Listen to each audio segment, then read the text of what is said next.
Hello, this is David Wales, and this is my video for my final submission for my game engine. So, first things first, I'll run it. So, on this first level, you'll see immediately that all the models and textures are loaded. And then 8 objects were entered into the dumpster. Now, those 8 objects are the 5 cottages placed here, the plane that we're on, the frigate, and then the camera itself. So there's 8. You also see that the cottages alarms and ship's alarms are going off. Right now I have it set so the cottage alarm 0 just deregisters all of the cottage alarms, so that's why alarm 1 isn't going off. And then the next thing I'll show you is I can fire a bullet there, and you'll see immediately that it will, I'll just enter dumpster as 9 now. But because it's a factory, the bullets are made from a factory, that's automatically then taken out of the dumpster, and it's just saying it's being handled itself. So right now there are 0 bullets in the factory, but then after the bullet was destroyed, there are 1 bullet in the factory. I can fire 2 at a time though. This is the way I have it set up, so there are 2 bullets active, and I can't fire anymore. And the bullet's destroyed, and then now it's back to 2 bullets in the factory. So there are never more than 2 instances of bullets at any given point. So the next thing I'll show you is collisions. So I can just bump into the cottage there, and it'll be destroyed. And then when I switch to level 2 by pressing the number 2, I'll show the destructors now. So because, like I said, there are only 2 bullets ever created, you'll see there's 1 destructor. I press F5 to continue. There's another, and then I press F5. It'll go to the bullet factory now because it's reached the end of the destructor. So I fired 4 times, only hit the destructor of the bullet twice, so therefore it's proven that there's only 2 bullets active. Or at least I'm only deleting 2 bullets, but there is only 2 bullets active. It works. So then I hit Updatable Manager. It's being destroyed. I hit Drawable Manager's Destructor, then Imputable Manager Destructor, and then Alarmable Manager, and then Collidable Groups. There's 3 registered collisions, I believe, so it goes to 3 of those. And then Collidable Manager, and then Terminable Manager, and then the ship, and then Terminable Dumpster, and then that's it. So just to show you real quick, I'll pause it with my freeze frame ability, and then going back here, you'll see that up here it says deleting 8 terminables. Now that's after the scene was finished being deleted, and it was at the end of the terminable dumpster. So it shows that there were 8 terminals deleted, and there was 8 objects entered into the dumpster anyways. So it went through and it deleted all of them. It's the same amount. Here it says 9 because, again, the bullets are automatically registered but then are deregistered immediately because they're from a factory. So then in this scene, there are 2 objects being registered for the dumpster, the ship and the camera. I also have a factory for my asteroids, so that's why it's just spamming 3 because a bunch of asteroids are being created. And as you can also see, since I freeze framed, the alarms are no longer going off. But as soon as I resume, it starts spamming again in there, and then the alarms keep on going off. So now I can shoot things, and the asteroid collides with me, and then we both die. So there were only 1 bullet in the factory at that time, but that's it for my little demonstration there. So I'll press escape, so it clears out the resource manager, and then just 1 bullet, and then the bullet factory is done being destroyed, and then Updatable Manager, Drawable Manager, Imputable Manager, Honorable Manager, Collidable Groups, Collidable Manager, Terminable Manager, Ship, dumpster is being cleared out. As you can see here, there's 2 terminables being deleted because only 2 were entered to begin with. Only 2 were being handled by the dumpster in that scene. And then Time Manager is being deleted in this one, and I believe that's the last one. So as far as memory goes, I believe I am hitting all of my destructors, so I should be managing memory fairly well. I didn't put breakpoints in all of the things because it would just take too long, so I just showed like the ship and the bullets, but my asteroids also have, destructor and everything, and they are being hit. So I just didn't want to take too much time. Okay, so now the next thing I'm going to go over is I'll go over my input system, I believe. So my input system is right here. So basically the way I have it set up is in my scene, it is creating a input manager here, and it acts as a multi-tin, but it was pretty much what we said in class. It's basically a multi-tin, but it's not a real multi-tin. So then on the update scene, for each scene, it's updating all of those managers, and then so here's the input manager is being updated all. So in input manager, it's updating all of the game keys which were registered by I'll show my frigate. So as you can see in here, the frigate registers for inputs this way. So it says input register, and then the enum for which key to be looking for, I guess, and then whether or not it's a key pressed or key released.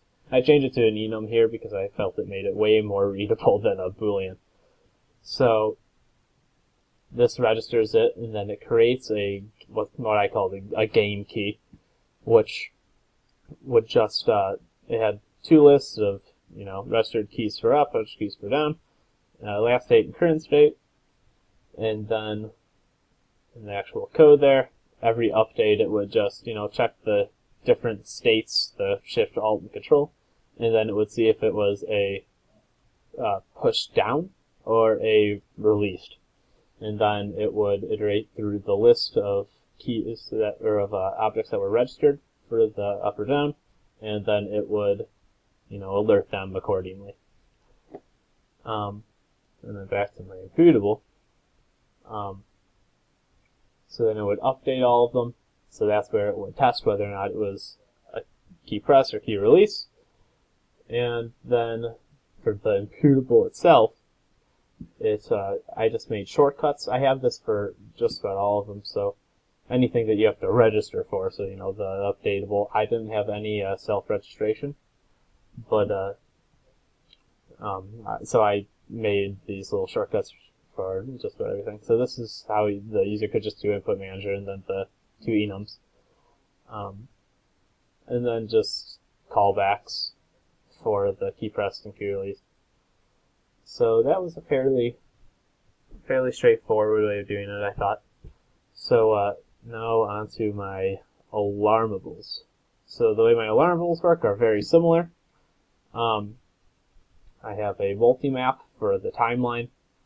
I have a destroy alarm with a iterator pointer, or a iterator as a parameter, rather. I'll point this out now, I did try rather hard to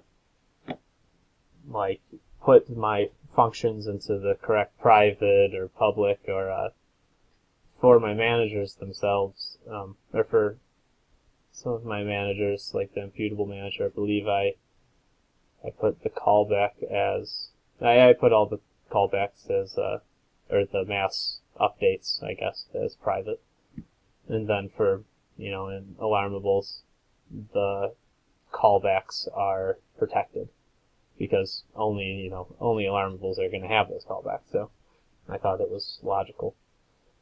So, as far as my alarmable manager works, deregistered, deregistered, same thing as imputables.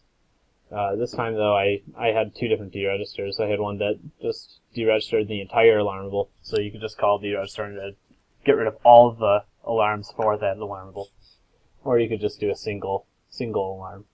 And then I had a destroy alarm, which would just push the alarm onto the term alarm list, and it would only do that though if it wasn't already being terminated. So I did that so that down here in my update alarms, when it was going through, if the time was up, it would automatically add it to the destroy alarm, and then it would sometimes if I had deregistered that same frame, it would also, destroy alarm up here. So I had to mark it for if it was terminating or if it wasn't terminating, and if it wasn't, then I could destroy it. I could push it back, mark for termination. This is a different function than terminables. I just named it the same because I thought it does pretty much the same thing ish, but for alarms. So down here in the update alarms, it just goes through, and at first it just clears out the terminal alarms list, it erases the terminal alarm, and then it pops it. And then for my alarmables themselves, it has private functions, the dispatch, protected is all the callbacks and the register and deregisters. I don't think there's anything too fancy with these, it's just switch cases for the dispatch. I made it so that there was just 5 alarms total, but it's easily modifiable if the user wished to add more. Alarm marker-wise, I have a pointer to alarm pool, alarm ID, the time, and then whether or not it was marked for termination. And then just a bunch of accessor functions to get the time, get the whether or not it's terminating, alarm ID, and such forth. And then one to mark it for termination. I think that was just a pretty basic class. There's really nothing much to it. Collisions now, those are probably going to be the most complicated. So collisions, it was basically exactly the same layout that we had first stated. I have not redone it yet. I've been quite busy with all these projects from different classes, but I'll get around to it in the next couple weeks, hopefully, maybe. Okay, but as far as it goes, this is just pretty much the manager. I just have everything that was listed in the PowerPoint to begin with. I've gone over this before previously. The destructors, it just calls the delete function on each of the collision group collection members. So this is the collidable group base, which is what we use to store all of them into the set of collidable group base. And then my collidable group itself, again, was pretty much the exact same thing that was in the lecture. So it's just sets that use function pointers to, add the collision tests and whether or not the collision test is the same or other, or everything that was in the PowerPoint, basically. Yeah, I've gone over all of this before, but I don't think there's anything else of interest here. I did fix my test collision pair. I was having issues previously with the spheres, with the spheres that Azul gives us, the models. And I found out that was because when the bullets, or the asteroids, they were both created using the bounding spheres. When they were created, the radius of them was actually just default set to 0. So I just had manually set it to 1, and then everything was working fine. And then termination-wise, I'll do this somewhat quickly. For my terminables, I just have a list of terminables, and then process termination events, and then you can register. The registrations are all pretty much the same for all of the managers, so I'm not going to really go over those. The manager, the destructor just clears out the list. The register just pushes it onto the list. For process termination events, it iterates through that list, and if that terminable was set for external management, so factory, all of those objects were set for external management, then it would take that terminable, call its termination callback, and then it would use that external management. So it would automatically use that deletion function, or the destructor that was specified by that set external management. So the set external management function itself is inside the terminable class. So the terminal class is just, made up of the couple private values, so mark termination, external management, and then a function pointer.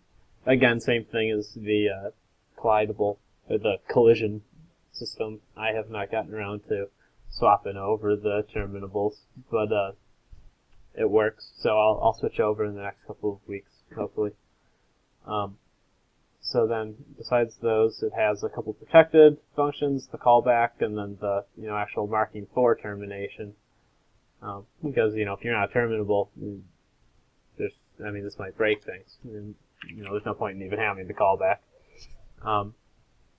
So then, public function wise, I just have the set external management, get external management, and then use external management.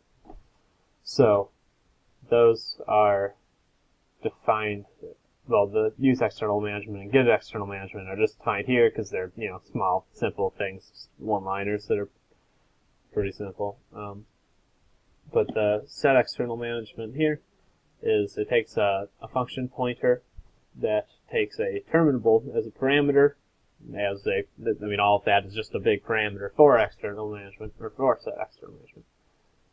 And then it changes that function pointer, the private function pointer, to the parameter here, and then it sets that external management is in fact going to be used for this terminable, and then it deregisters that terminable, or this terminable, from the terminable dumpster. So the now in use function is finding the terminable dumpster. So that just has just the registers, which is automatically called in the constructor of the terminable. So it just registers itself here, and then now in use just removes that terminable from the list of things to be deleted when the terminable dumpster destructor is called, because as said while I was running my demo in the factory, I did set this up pretty much exactly like the ones that we made with Teal. So in the create bullet, since this is my bullet factory, I went through the creation process, I initialized, I did all that. But when I am creating a new bullet, I set that external management to bullet dead in this case, which was the function up here, which just pushes that bullet onto the bullet stack and then decrements the bullet count. So that's what I checked here and can fire. If it's less than 2, then I can fire, otherwise I can't. And then it would just print out here as a debugging tool. So then it would just in the terminable dumpster destructor, I would just go through all the terminables that were registered, and then I would delete them, and then just to be sure, I'd clear the list. I'd clear the list of all the null pointers anyway. So that, I believe, covered all of my my big portions of my C++ code. So now I'll just show a quick little glance at my my documentation. So here I was messing around. I was looking at the huge diagrams here. So this is my scene one. So as you can see, quite a bit we've accomplished this quarter. Just everything I've gone over previously. It shows, some of the private and protected stuff, and lists all this. Does it for everything. I made sure I had everything. Everything was commented. I used the Automineer, whatever that program was called. It's amazing. It saves so much time. Okay, but module-wise, I have a short little thing for game objects, and I have, all the events listed here, just a quick little description of what they are and such. And then I have one for input events, just to get a more clear understanding of those. So I just gave an example of a ship that would register for would register for a key, and then whether it was press or release, and then the callbacks and everything. Alarm events, same thing, just a short little description, and then a little example, registering, and then the alarm actually being called and re-registering. Collision, all these things. So level 1, in the initialize, you'd set the collision pair, and then in the ship you would set the graphics object, register it for collision, and then the one thing I did not go over was set collider, and that, I believe, was the same thing that we used in Teal. That's how I found out how to complete my collision system. The set collider just basically used the graphics object as a parameter, and then from that, the collision system was able to extract the model and the world matrix and save those. So it was a nice little roundabout thing there. And then the general callback, just the collidable as a parameter. And then the more specific is the ship as a parameter, since it was a ship versus ship collision test.